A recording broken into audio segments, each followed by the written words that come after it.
एक रिसर्च के अनुसार दुनिया में 90% से अधिक लोग हर दिन सोशल मीडिया और इंटरनेट का इस्तेमाल करते हैं और उनमें से 60% लोग यह मानते हैं कि वे इसके बिना नहीं रह सकते। लेकिन सोचिए, अगर यह डिजिटल दुनिया सिर्फ हमें जोड़ने के लिए नहीं बल्कि हमें नियंत्रित करने के लिए बनाई गई हो। क्या होगा अगर आपको बिना किसी मेहनत के हमेशा खुशी मिल जाए, लेकिन बदले में आपकी सोचने की आज़ादी और खुद की पहचान छीन लिया जाए? अगर आपका पूरा जीवन पहले से तय हो, जहां कोई दुख, संघर्ष या परेशानी न हो, लेकिन आपको सवाल पूछने का अधिकार भी न मिले। आज के समय में हम में से कई लोग सोशल मीडिया और डिजिटल सुविधाओं पर इतने निर्भर हो चुके हैं कि बिना इंटरनेट और तकनीक के एक दिन भी बिताना मुश्किल लगता है। 2019 में हुई एक स्टडी के मुताबिक 50% से अधिक युवा अपनी असल जिंदगी की जगह वर्चुअल दुनिया में ज्यादा समय बिताते हैं। लेकिन अगर हमें सारी सुविधाएं और खुशियां बिना किसी संघर्ष के मिल जाएं और इसके बदले में हम अपनी सोच और स्वतंत्रता खो बैठें, तो क्या होगा? यह सिर्फ एक कल्पना नहीं है। एल्डस हक्सले की मशहूर किताब ब्रेव न्यू वर्ल्ड एक ऐसी दुनिया का चित्रण करती है जहां लोग खुश तो होते हैं, लेकिन उनकी जिंदगी सरकार और वैज्ञानिकों के बनाए नियमों से चलती है। वहां कोई दुख, कोई संघर्ष नहीं होता, क्योंकि वहां हर इंसान को एक विशेष ड्रग दी जाती है जिससे वह हमेशा खुश रहता है। लेकिन यह खुशी असली नहीं, बल्कि एक झूठी खुशी होती है जो लोगों को उनकी वास्तविकता से दूर कर देती है। यह एक ऐसी सोसाइटी है जहां लोग अपनी ही गुलामी से खुश हैं, जहां प्यार, परिवार और भावनाओं की कोई कीमत नहीं, और जहां सोचने की स्वतंत्रता भी छीन ली गई है। क्या हम भी धीरे धीरे उसी दिशा में बढ़ रहे हैं? आइए इस किताब की अनोखी दुनिया में कदम रखते हैं और देखते हैं कि यह भविष्य हमारे लिए क्या संदेश छोड़ता है। चैप्टर 1, नई दुनिया का जन्म। कहानी एक ऐसे भविष्य से शुरू होती है जहां बच्चे अब प्राकृतिक तरीके से जन्म नहीं लेते। यह दुनिया बिल्कुल अलग है, जहां इंसान की जिंदगी पहले से तय की जाती है। यहाँ पर बच्चों का जन्म टेस्ट ट्यूब्स में होता है, यानी तकनीक और विज्ञान के जरिए, न कि किसी माँ के गर्भ से। ये बच्चे सिर्फ जैविक रूप से नहीं, बल्कि समाज में उनकी भूमिका भी पहले से तय कर दी जाती है। बच्चों को जन्म से ही एक विशेष वर्ग में बांट दिया जाता है जो उनके जीवन का मार्गदर्शन करता है। ये वर्ग होते हैं अल्फा, बीटा, गामा, डेल्टा और एप्सिलॉन। अल्फा यह वर्ग सबसे बुद्धिमान और शक्तिशाली होता है। ये लोग समाज में उच्च पदों पर होते हैं और उनका काम समाज के संचालन में अहम भूमिका निभाना होता है। बीटा यह लोग सामान्य होते हैं जो कुछ खास कामों के लिए प्रशिक्षित होते हैं। ये समाज में मध्य स्तर के कार्यों को अंजाम देते हैं। गामा, डेल्टा और एप्सिलॉन ये वर्ग समाज के सबसे निचले स्तर के लोग होते हैं जो सिर्फ मेहनत करने के लिए बनाए जाते हैं। इनका काम केवल मजदूरी और अन्य छोटे कामों तक सीमित रहता है। अब सोचिए, अगर आपका जन्म ही यह तय कर दे कि आप क्या बनने वाले हैं, तो क्या आपको अपनी जिंदगी के फैसले खुद लेने का मौका मिलेगा?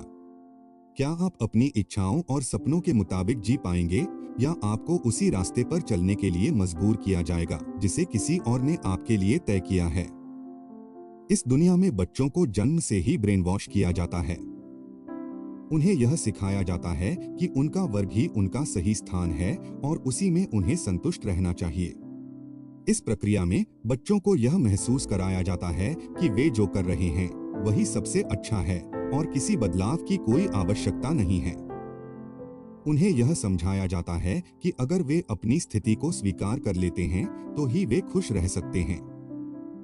सोचिए, क्या यह आजकल की दुनिया से थोड़ा मेल नहीं खाता? क्या आजकल समाज और शिक्षा हमें भी इस तरह से नियंत्रित नहीं कर रहे हैं? क्या हम में से कई लोग यह महसूस नहीं करते कि हमें समाज की मान्यताओं और नियमों के अनुसार ही चलना चाहिए? हम अपनी इच्छाओं और सपनों को छोड़कर दूसरों के हिसाब से जिंदगी जीने की आदत डाल चुके हैं। आजकल स्कूल, कॉलेज और समाज में हमें यही सिखाया जाता है कि एक निर्धारित रास्ता है जिस पर चलकर ही सफलता मिल सकती है। क्या आप कभी सोचते हैं कि क्या यह सच है? क्या हमें अपनी पूरी जिंदगी किसी और के बनाए हुए रास्ते पर चलने के लिए मजबूर किया जा रहा है? इस किताब में जिस नई दुनिया का वर्णन किया गया है, क्या हम भी धीरे धीरे उसी दिशा में बढ़ रहे हैं जहां हमारी सोच और स्वतंत्रता सीमित हो जाती है और हमें अपने जीवन के हर फैसले में बाहरी दबाव का सामना करना पड़ता है? क्या यह वही स्थिति नहीं है जिसमें हम खुद को आजाद होते हुए भी महसूस नहीं करते? चैप्टर 2, खुशी या गुलामी। इस समाज में खुशी की परिभाषा पूरी तरह से बदल दी जाती है। यहाँ लोग अपने जीवन में खुशी का अनुभव करने के लिए सोमा नामक एक ड्रग का सेवन करते हैं। यह ड्रग इतना प्रभावशाली होता है कि इसके सेवन से लोग हमेशा खुश रहते हैं। यह न सिर्फ उनकी भावनाओं को नियंत्रित करता है, बल्कि उन्हें किसी भी प्रकार का दुख, चिंता या दर्द महसूस नहीं होने देता।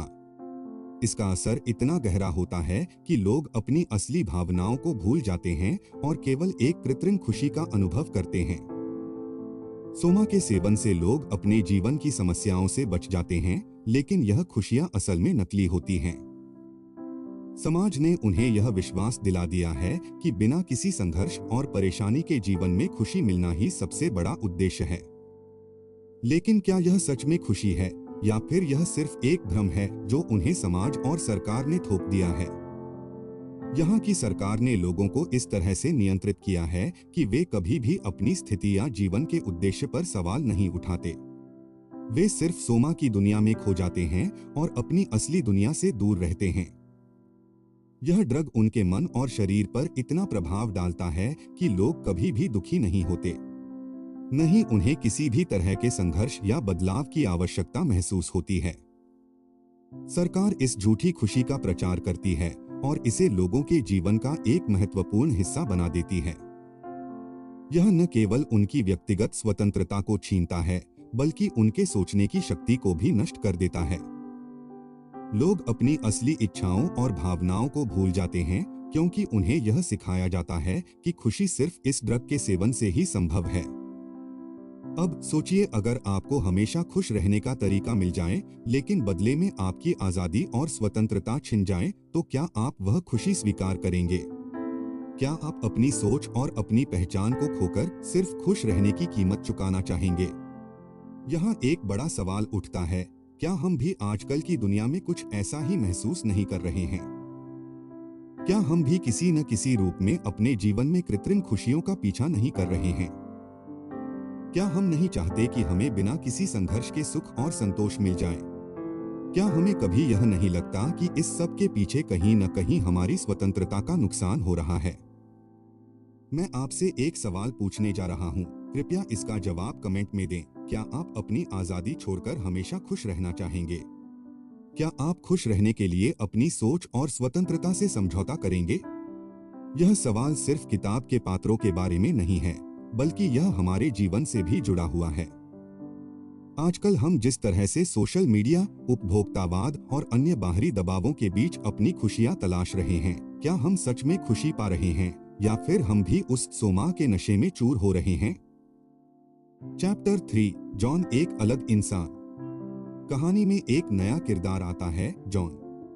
जॉन एक ऐसी जगह पर पैदा हुआ था जहां पुरानी दुनिया के तरीके अभी भी जीवित थे। वह एक ऐसे समाज में बड़ा हुआ जहां माता-पिता का प्यार, संघर्ष, दुख और सच्ची भावनाएं मौजूद थीं।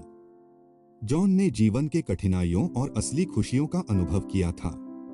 उसने अपने माता-पिता से प्यार करना, किसी को खोने का दुख महसूस करना और जीवन में संघर्षों से जूझते हुए आगे बढ़ने का असली मतलब समझा था। उसकी यह जिंदगी वास्तविकता से जुड़ी हुई थी, जहां खुशी केवल बाहरी दिखावे से नहीं, बल्कि आंतरिक संतोष और प्यार से मिलती थी।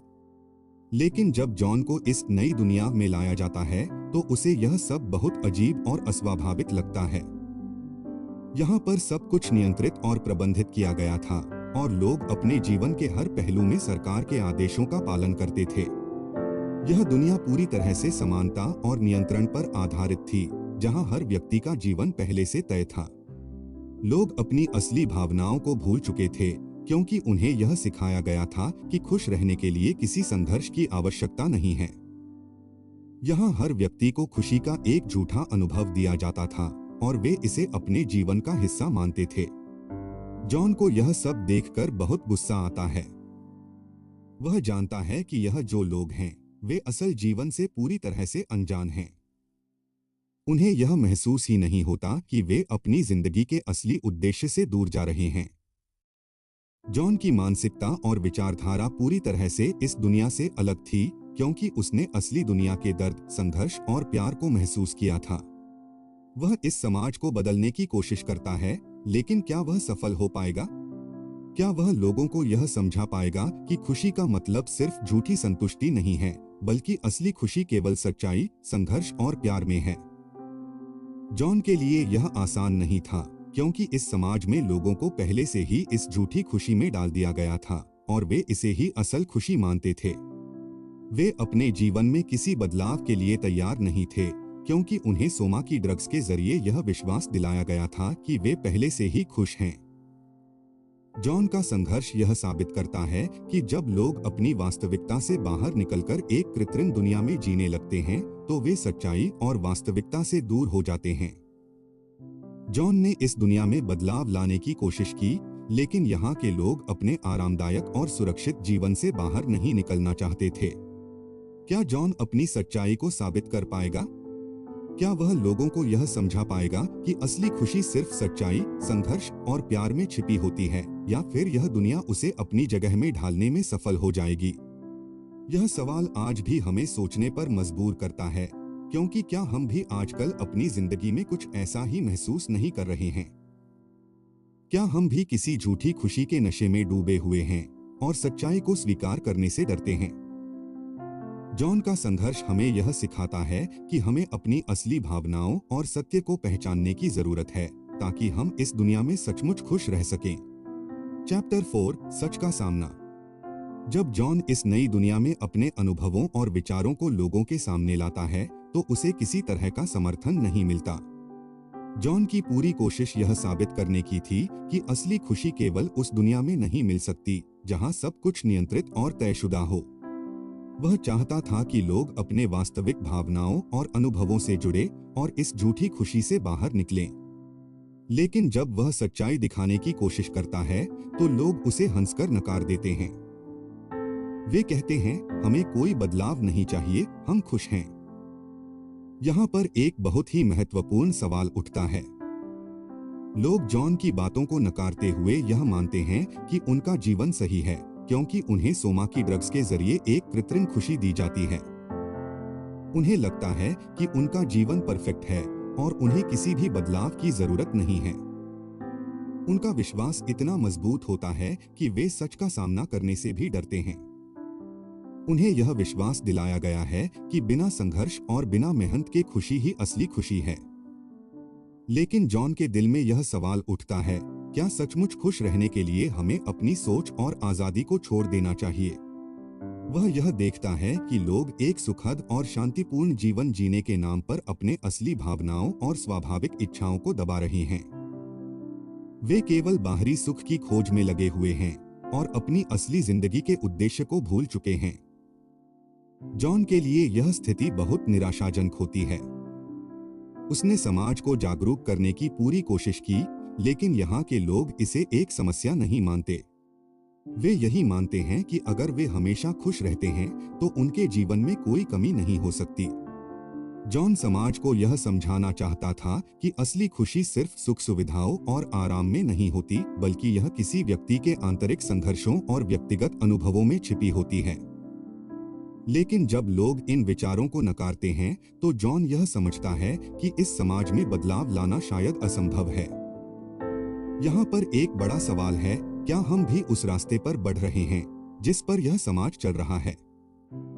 क्या हम भी अपने जीवन में उस सुख को पाने के लिए हर संघर्ष और असल अनुभव से बच रहे हैं, जो हमें वास्तविक खुशी और संतोष दिला सकते हैं? क्या हम भी बिना मेहनत के खुशी की तलाश कर रहे हैं, और अगर हमें वह मिल जाए, तो क्या हम सच्चाई की परवाह करना छोड़ देंगे? आजकल की दुनिया में भी क्या हम इस सोमा की तरह के कुछ आदतों और चीजों में फंसे हुए नहीं हैं? क्या हम भी बाहरी सुख और दिखावे के पीछे भाग रहे हैं, जबकि असली खुशी हमारे अंदर हो सकती है? क्या हम अपने जीवन के असल उद्देश्य को भूलकर सिर्फ खुशी के झूठे रास्तों पर चलने की कोशिश कर रहे हैं? जॉन की कहानी हमें यह सोचने पर मजबूर करती है कि अगर हमें बिना किसी मेहनत के खुशी मिल जाए, तो क्या हम अपनी सच्चाई को छोड़ देंगे? क्या हम सचमुच इस रास्ते पर बढ़ रहे हैं जहां हम अपनी वास्तविकता और संघर्षों से भाग रहे हैं और सिर्फ दिखावे की खुशी को ही सच्चा सुख मानते हैं? यह सवाल हमें खुद से पूछने की जरूरत है। क्या हम सच में खुश हैं या फिर हम खुशी के नाम पर सिर्फ एक झूठे भ्रम में जी रहे हैं? ब्रेव न्यू वर्ल्ड हमें यह गहरी सीख देती है कि अगर हम खुशी के नाम पर अपनी सोचने की क्षमता, अपनी स्वतंत्रता और अपनी आत्मनिर्णय की शक्ति खो देंगे, तो हम एक दिन उस दुनिया का हिस्सा बन सकते हैं जहां लोग खुश तो होते हैं, लेकिन वह पूरी तरह से गुलाम होते हैं। यह किताब हमें यह दिखाती है कि जब एक समाज अपनी पूरी शक्ति और स्वतंत्रता को त्याग कर केवल कृत्रिम सुख की ओर बढ़ता है, तो वह अपनी आत्मा और सच्ची मानवता को खो देता है। यहाँ लोग अपने विचारों, भावनाओं और व्यक्तिगत स्वतंत्रता को सरकार के हाथों में सौंप देते हैं, क्योंकि उन्हें लगता है कि उनके जीवन में आराम और सुख का यह तरीका सबसे सही है। लेकिन असल में यह एक बड़ी कीमत पर आता है। इस प्रकार की खुशी में कोई गहराई, कोई असली अर्थ नहीं होता। असली खुशी तभी संभव है जब हम अपनी सोच, अपनी स्वतंत्रता और अपने विचारों को बनाए रखें। किताब हमें यह याद दिलाती है कि जीवन में असली सुख तब आता है जब हम अपने अस्तित्व को पूरी तरह से स्वीकार करते हैं, अपने संघर्षों को अपनाते हैं और बिना किसी बाहरी दबाव के अपनी आत्मा की आवाज सुनते हैं। यह समाज हमें यह सिखाता है कि हमें अपनी आंतरिक स्वतंत्रता को खोने की कीमत पर खुशी नहीं चाहिए। ब्रेव न्यू वर्ल्ड का संदेश साफ है। असली खुशी तभी संभव है जब हम अपनी सच्चाई को पहचानते हैं और अपनी स्वतंत्रता की कीमत समझते हैं। अगर हम बिना किसी संघर्ष और प्रयास के खुश रहने की कोशिश करेंगे, तो हम सिर्फ झूठी खुशी के जाल में फंस सकते हैं और यह जाल हमें हमारे असली उद्देश्य और आत्मनिर्भरता से दूर कर देगा। यह किताब हमें अपने जीवन में यह सोचने पर मजबूर करती है कि क्या हम अपनी स्वतंत्रता और विचारों को पूरी तरह से खोने की दिशा में बढ़ रहे हैं, सिर्फ इसलिए कि हमें बाहर से दी गई खुशी का झूठा भ्रम हो। क्या हम अपने अस्तित्व को इस तरह से नियंत्रित होने देंगे? हमें कमेंट में बताइए कि आपको इस किताब में सबसे अच्छा क्या लगा। क्या आपको जॉन का संघर्ष और समाज का विरोध करने की कोशिश पसंद आई, या फिर आपको यह एहसास हुआ कि हम आज भी किसी हद तक उसी रास्ते पर चल रहे हैं? और अगली बार किस किताब की स्टोरी सुनना चाहेंगे? हमें कमेंट में बताएं ताकि हम आपके पसंदीदा किताब का सारांश अगले वीडियो में लाएं।